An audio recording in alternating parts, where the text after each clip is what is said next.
What up, you guys? It's another stormy afternoon. It's always storming when we do these. What the fuck, man? I don't know. Fucking Florida. We're in Florida's monsoon season. Yeah, it's, so it rains almost every day. Florida in summertime. So if you hear, like, weird noises in the back, that's what that is. That's thunder. That's thunder. Big storm coming. Yeah. All right, so the movie we're talking about today was the one that, again, won the Patreon poll. This is the 1980 Canadian slasher flick, Terror Train. Yeah. I saw it when it came out. I saw it in 1980. Really? Yeah. When you were, what, 11 years old? Yeah, I can't believe I was that young at the time. I felt like I was a little bit older. Yeah. But I think they played it on cable in California maybe about a year. I might have been 12. Yeah, because I kind of feel like I saw this on cable, like in the early 80s. Right. I might have been 12, 13, something. But it was new to me at the time. And I loved it. It scared me. Even though seeing it now, it's a slasher without any slashing. It's not really all that bloody. I mean, until the end, it gets like a lot more violent, like in the third act. Yep. But even a lot of the kills are kind of like off screen, or they're not real splashy. Yeah, what I remembered about it is, as a kid, I remembered a lot of the scenes. Seen it again, I was like, yeah, especially when she was at the end, when she was locked in the damn cage. Yeah. And the bad guy was sitting there. And then the reveal about who it is, I was like, oh, yeah, I forgot about that. There's some gender-bended shit going on in it. And it was funny because I'll spoil it. It's old. Well, yeah, it's from 1980. It's like, you know what I mean? Turns out, the villain had disguised themselves as the magician's assistant. And, when I first saw her, I was like, man, she looks fucking good. And I was like, it looks like a dude, though, in the shoulders. She's got wide-ass shoulders. Well, because it was a dude. It was a dude. It was a dude. Well, he wasn't that the whole time. He was because he wore other costumes. Yeah, wore a bunch of costumes. Which I thought was like a really good, kind of a unique premise. You don't see that in a lot of slashers. Yeah, but he was young, and they selected him for, it was somebody who could do drag and be convincing. The fun fact, I'm not sure if this is true or not, but I watched like a bunch of different, I read a bunch of different stuff about this, and I watched a bunch of other reviews of it. Apparently that guy that plays Kenny, who's the killer, which, I said, spoiler alert, they don't really make a big secret of that, I have to say. He actually did not audition for this role. He actually came with a friend who was auditioning. Okay. And then they looked at him and said, hey, you want to be in the movie? You're right. And he was like, okay. Yeah. So he didn't actually go there. That's what I heard. So he was just... He didn't try out. Because he happened to look... He had like a certain... He was actually a cool looking dude, I thought. Yeah. He looked kind of like a fucking goth rock singer. He did, actually. That's who you would expect him to be. Yeah. And I kind of like when they had, that end scene where him and Jamie Lee Curtis are kind of like, interacting, and he had that great voice. I wonder, is that really his voice? They overdubbed it. I don't know. That's fucking crazy.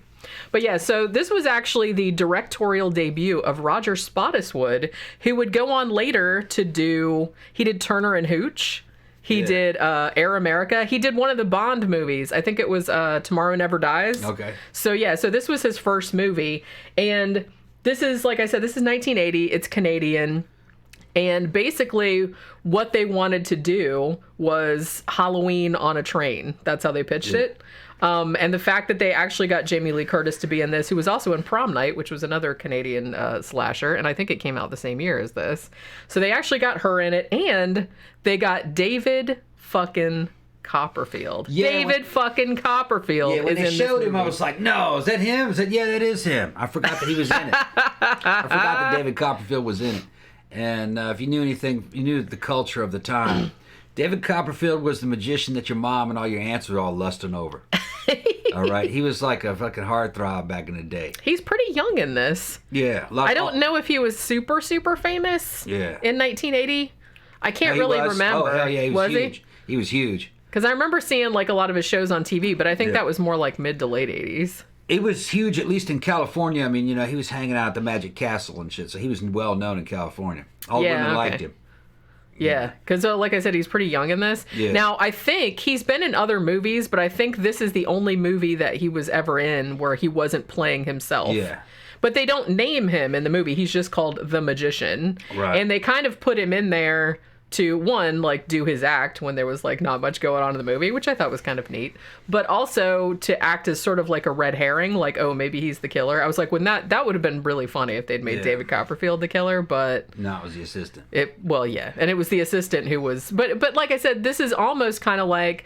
They try to set it up like it's a murder mystery, like, oh, it could be any number of these other people, but because they spent so much time in the opening scene establishing Kenny, the dork, as having a really good motive for revenge. Yeah. I really don't think there's any, even though they kind of try to make half-hearted attempts, it's like, oh, maybe it's this guy or maybe it's that person. There's really no... They're saying maybe Kenny's a fucking red herring too. That was kind of the idea. Maybe I kind of thought they were trying to make it seem like Kenny... had grown up into David Copperfield, even though it had only been 3 years, and I'm like, and they don't look anything the same. Well, because they were trying to set up that Kenny was, like, into magic as well, and they even make a thing, like, in the script, like, oh, I didn't know he was into magic. And I was like, are you trying to make me think that, like, Kenny grew into David Copperfield in 3 years? What the fuck? Did he have some kind of, like, body switching type? They don't look anything alike. Yeah. But, yeah, so there was that whole thing. So basically, what you have here... Oh, and Vanity is in this, too. Yeah, I forgot about like, that. Briefly. She's young kind of... Vanity. Yeah, very young Vanity. We didn't realize... she died, like, a few years back. Didn't she? Back in 2016. Yeah. Because I was, like, looking at her, and she had, like, a really cool costume. Because everybody has costumes on, even though it's New Year's. I don't really get it, but whatever. And, yeah, it didn't make sense that they were doing New Year's costumes, but you don't wear costumes in New Year's. Yeah, is that a thing? It's like, maybe I know sometimes people wear, like, goofy hats and, like, have horns and stuff, but it's like, I never heard of anybody having, like, costume parties for New Year's. Yeah, they were dressed like it was Halloween. I was watching Dr. Wolfula, which I love Dr. Wolfula, if you guys have never seen that channel. And he did, like, a really, really funny breakdown of this. And he was basically saying the same thing. He's like, his theory was that when they first wrote the movie, they couldn't decide, like, what holiday they were going to do. So we'll put all this other kind of stuff in here, and we could just make it whatever holiday we want. Should have been Halloween. Yeah, but it's like they didn't want to do another thing with Halloween because it's like we wanted this to be Halloween, like, like that, but we wanted it to be on a train. Because, like I said, when Halloween came out in 1978, and it cost... However, like, it cost under $1 million to make, and it made, like, all the money in the world. So that really jump-started the whole slasher thing. So there were just so many fucking slasher movies that came out. I mean, 1980, there was, like, fuck ton of them. This one is just college kids getting ready to graduate. They're on a damn train. They're med students. Yeah. I think they're pre-med, or, I think they're pre-med. It doesn't really matter. They're medical. But they're on this private steam train. Yeah, it's like an excursion train. Yeah, it just goes around this track. And it doesn't go anywhere. It just comes back. Yeah. It doesn't really make sense. It's like party train. Yeah. Maybe there's something like that in Canada, but I don't think there's anything like that in the United States. Well, there might be. I can see the appeal of it if they do it kind of, it would be awesome if they did like kind of an old steam train and then they did like a murder mystery dinner like on there and it was like a special. That would be cool. I would do that. Trains carry cargo. You have Amtrak. They do carry some passengers here in the United States, but... All your rail lines, they're either in use or they're torn up. Yeah. They don't just have random tourists. Let's just go in a circle train. They don't have that. Let's go in a circle train. Yeah, let's go in a circle train. Well, and it's funny too because there's kind of some stuff in this movie that I guess is supposed to be kind of like character development or like, local color or whatever, where they talk about the conductor. He's probably like the best character in this. Yeah. Him and Jamie Lee Curtis's character.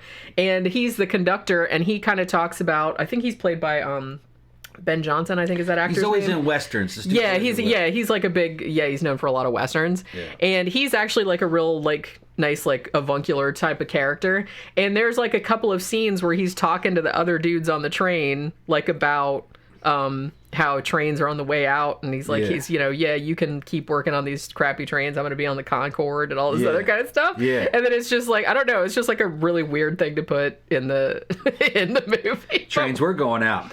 Well, yeah, they were, but it's just like funny that they spent a lot of time kind of establishing that and also establishing that the conductor also had a side business selling RVs and it wasn't doing that well and that's why he had to like conduct this fucking side gig that he was doing. One of the better written characters out of the movie. I liked him. Yeah, I did as well. Yeah, he's kind of like he plays the role. He's the conductor, but in this movie, they're trapped on this train. Murders are taking place, and there's no way to get. You might as well just go through the circuit. That's the fastest way back. Yeah, they do stop at some point, and everybody gets off, but it's like freezing cold, and there's nowhere for them to go. So it's kind of they have to have an explanation of why you're trapped on a train. Yeah. And while they're on the train, he's kind of acting like his role is pretty much like the town sheriff in a western. Yeah. Pretty much same role, and the guy kind of plays those roles anyway, so he's a natural for it, Just kind of a down-to-earth, nice guy who's old, probably, 60 something maybe? Yeah. And, he's got deputies, but those are just the other train car guys, Yeah. And they're trying to keep order and deal with the damn emergency. Kind of almost like it has an element of like a disaster film in terms of like, it does a bit. Now that you're bringing that up. It's kind of like something that would happen on an airplane, you know what I mean? Talking to the control tower and we don't know what's going on. How do we get out of this mess? That kind of shit. Well, and I like too that at first, like when the murders start happening, like we know that there's a serial killer on board because honestly, one of the dorky characters at first, who I'm actually glad was like the first one that they bumped off because he was super annoying. But because he's like, oh, I'm the comic relief character, and I'm talking to a sex doll, and the sex doll won't even kiss me because she's a lesbian, and I'm like, that's nice. So before they even get on the train, that dude gets run through with a sword. Everybody thinks it's a joke, and then the killer comes and takes that kid's costume and gets on the train. So everybody thinks, and so I think that's one of the things that actually distinguishes this movie, because like I said, it's a pretty like by the numbers slasher movie, and if you like Jamie Lee Curtis, it's kind of middle of the road as far as that goes, but it does have some stuff in it that you didn't really see a lot. And one of the best things I think was that the killer, every time he killed somebody, he would take their costume. So he could kind of move around because it was like a shit ton of like medical students and they all had costumes on. He's changing identities. Yeah, so he could move around like freely and everybody just said, oh, it's, what's his face, because that was the costume that he had on. So I thought that was like a pretty clever thing that you didn't see in a lot of slashers. No, she just called it a slasher. It is a slasher without a whole hell of a lot of slash. Yeah, it's not real gory. Not very gory. You don't even really see any, like... I didn't realize how much of it is implication. It just implies that a person's throat is cut. It doesn't actually show it. I mean, you mostly just see the aftermath. You'll see the aftermath. That's about it. And watching it, I was remembering how much I liked it as a kid because I didn't have to like cringe every time somebody's going to get killed because I was more confident that I wouldn't actually see a whole lot. Yeah. And really, I was judging it against Friday the 13th Part 1, I think, and that wasn't as gory as you remember it either, really. Yeah, we brought that up before. I was like, actually, I hadn't seen it for probably 20 years, and we watched it again, and I'm like, wow, there was like hardly anything. Not a whole lot in it. It's just that a lot of it was implication and bodies hanging, but they weren't. When you're a kid and you're just new to this kind of imagery, as of the times, the 80s, very early 80s, that was mind blowing shit. Yeah. You're like, wow. And it was kind of subversive, you really weren't supposed to be watching it. So society didn't approve of this shit. These weren't respectable movies. Yeah. I mean, it's not like I said, it's not like nowadays where they're just like show somebody with a hammer like smashing somebody's face like in loving close up, you know what I mean? Yawning, going, yeah, whatever. Yeah, seeing it, whatever. Yeah. But yeah, so that's one thing. I mean, I think probably the goriest thing that happens is like when that douchebag gets killed at the end. That douchebag, the guy that plays Doc in this, he was in what do you call it? He was in shit, man, what's that fucking movie called? I just totally like lost my fucking train of thought. Die Hard. Okay. He was in Die Hard. I think he's one of the bad guys, and he played a douchebag in that one too. He just has this really douchey, punchable face. I guess that's why he always got those kind of roles. But when he gets killed toward the end of the movie, you don't see him get killed, but then somebody finds his body and he's been beheaded and like his head rolls out and stuff. That's probably the goriest shit that happens. But yeah, so other than that, like the guys switching, costumes, I liked that. I also liked that at first, like the conductor finds the first murdered person, who's like a guy who was dressed up like, was he supposed to be a snake or a lizard or? It kind of looked like a Sleestak or the Gorn He's a or snake man. Something like that. Yeah. So it was like a full body costume too. So he committed, and so he's in the bathroom and he gets killed. Like the killer kills him by like smashing his head into the mirror. And he's laying there, there's like blood all over. Now the conductor goes into the bathroom and he sees the guy dead and he sees blood all over. Now initially he just thinks it's an accident, like the guy was drunk and just like fell into the mirror or some kind of shit and it killed him. So he doesn't want to alarm all the other party guests. So he's like talking to the other guys. It's like, should we tell everybody? What should we do? And it's like, we'll just radio ahead or blah, blah, blah. But then I liked that when he went back later, he's like, when he says to the other guy, come here, I got to show you this. When he goes back into the bathroom, the guy is still laying there in the lizard suit, but now all the blood is gone and the guy is still alive. Like he starts moving around like, oh, I'm so drunk, because the killer has cleaned up the blood and gotten into that dude's costume. They never show what he did with the other body, though, or just threw it out. How he got it out of the bathroom with anybody seeing him or anything like that. So a lot of stuff is kind of going on behind the scenes, I guess. It didn't matter. It was a movie of its time. They're just saying, he threw it out the window, he threw it out of the train and cleaned up, Then, that's probably what would have happened. Yeah. Now they did. There wasn't enough time, if you ask me. Well, yeah, but like I said, it's I guess it's a movie, so I wasn't really all that worried about it. Although I did kind of be like, I'm like, how did he get rid of that? Because that's kind of where all the sleeper car shit was, and there was like bathrooms, so you'd think that you were dragging this big, because the dude that he killed was like kind of big. What I liked about it was the tone of the movie and the visuals. It was 80s interiors, and it was in a train interior. It kind of gives it's shot the shooting in the film quality is kind of grainy, all right, but there's something kind of cool and retro about it. It had a pretty good score for the budget, and it was just kind of classic 80s horror type score going on in the back. I just liked it, the tone. Maybe it's because it was just nostalgia or whatever, but this kind of tone is actually making a comeback. It is, yeah. So it's kind of come back around in style, really, to see movies like this. Yeah. It's cool. I mean, fun fact, they actually did shoot this on an actual train. The train was moving when they were shooting it, because they were like, hey, might as well. Like, train moves, so we want to get that motion to make it look realistic. Also, fun fact, the guy that was the cinematographer on this, same cinematographer as The Shining. Okay. And Barry Lyndon.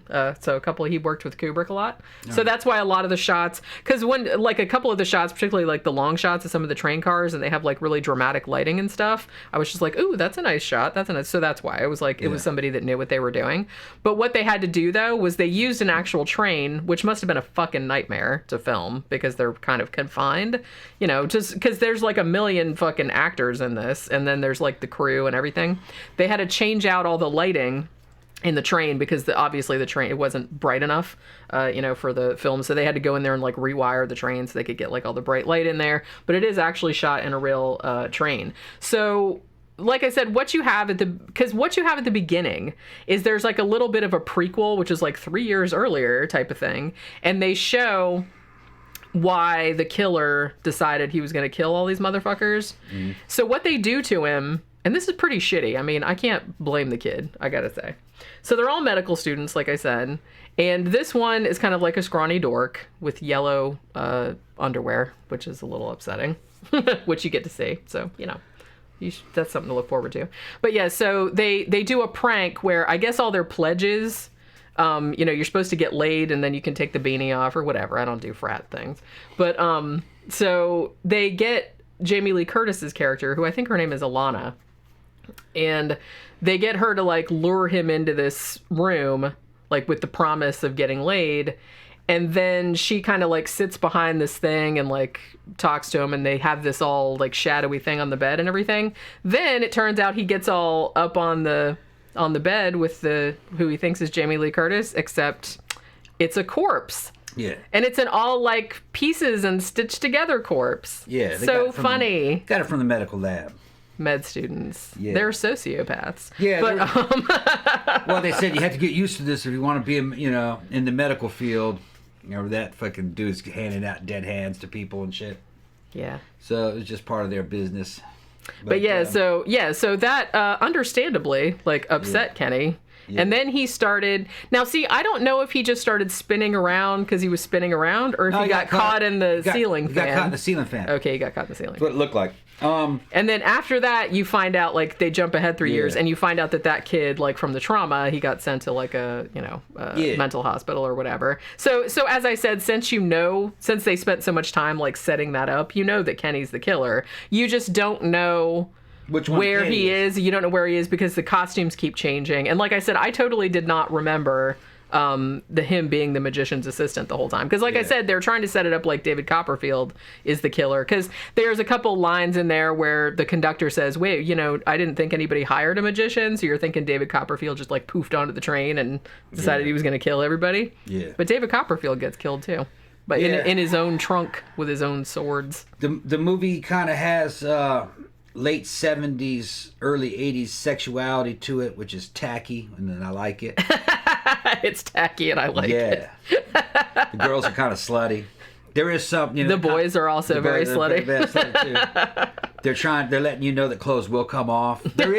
You're going, man, take that off. They do give you some payoff. There's some brief titty action. Yeah, it really wasn't enough nudity, I don't think, and probably would have been a complaint of mine back when I was 12 too. I was like, nah, there should have been some more nudity. Yeah, there was one tit shot. Yeah, right? Yeah, there should have been some more. Yeah, because it promised a whole lot more, and it didn't. But it was okay. You know what I mean? It's just that was the movies of the time. Yeah. You felt like something bad was going to happen any minute. You thought it was going to turn into porn. Because they looked like porn stars. Yeah, a lot of them did. It was just kind of like, it's hard. It's just kind of this sort of sleazy. Yeah, you had to grow up. You had to grow up during that time to understand it. And a lot of this, people probably didn't when you notice it. Probably. Yeah, probably not. Yeah. It's just, I kind of feel like a lot of this movie, probably like the first 2/3 of it. Yeah, there's murders. Like I said, you don't really see them. Sometimes you see the aftermath, but it's nothing super gory. So most of that is just kind of like meandering. There's like some, partying. There's a lot of magic. Jokes. David Copperfield gets to do like seriously a whole magic act. He's so fucking smooth, man. Yeah, he's like throwing chords and shit like that. Yeah. Although it does kind of, watching that shit did kind of remind me of how tacky, how kind of cheesy magic was. It is very cheesy, but it's fun cheesy. Even some of the people, even like a couple of the characters in the movie is like, man, fucking magic is fucking lame. Magic sucks. So even then they were just kind of like. Dude's doing fucking shit like on the fucking his fashion on the runway and everything. You know what I mean? It was fucking tacky. He was, especially like on the fucking when he had the thing with the cars and everything. That was like so fucking that shit. And then he's like flirting with Jamie Lee Curtis, like with the rose, and do you believe in magic? Like with the rose and everything. Oh my god, I laughed my ass off. That shit eventually fucking evolved into tacky ass Chris Angel and shit.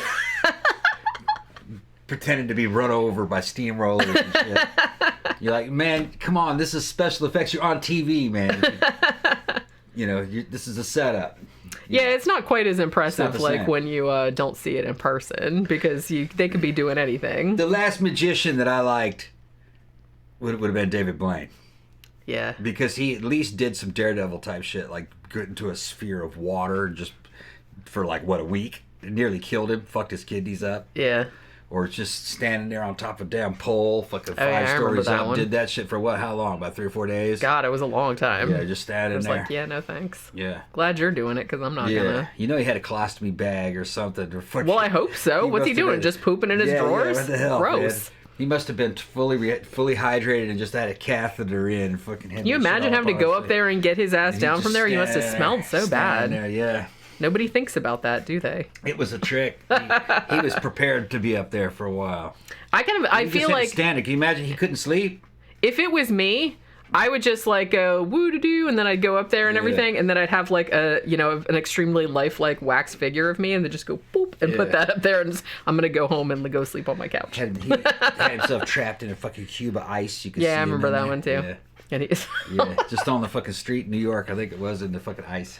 Well, so the whole time that we were watching Terror Train and David Copperfield was doing his shit, I was like trying to think of tricks that he could do to, Because for a second, it almost looked like one trick that he did, he kind of like looked like, woo, he disappeared. And I thought that was pretty cool. But then like the lights just went out. Sleight of hand tricks, you know what I mean? It's mostly that. Like, the cigarette through the quarter gag and all this, which I had when I was a kid. Yeah, there's got to be a hole in there. There must be a hidden trap door in there, It's something like that. I can't remember. Trap door, and it's just made so you can't see the crack. Yeah. But yeah, it was mostly card tricks. And then he did that one trick where he had Vanity like cover him up with a sheet, and then she pulled the sheet, and then he was gone, and then he like popped up. So that was probably the most impressive one. But you'd think he would have made the killer disappear, but no. He got murdered. Yeah. He got murdered like in his fucking box. But I just thought it was so funny that they were trying to set it up the whole time like he was the killer. When everybody, like I said, everybody knows who the killer is. It's Kenny. Why did they set it up? But like I said, you just didn't know where Kenny was because he was always in a different thing. And I did not. Yeah, it was kind of like that. And I totally did not.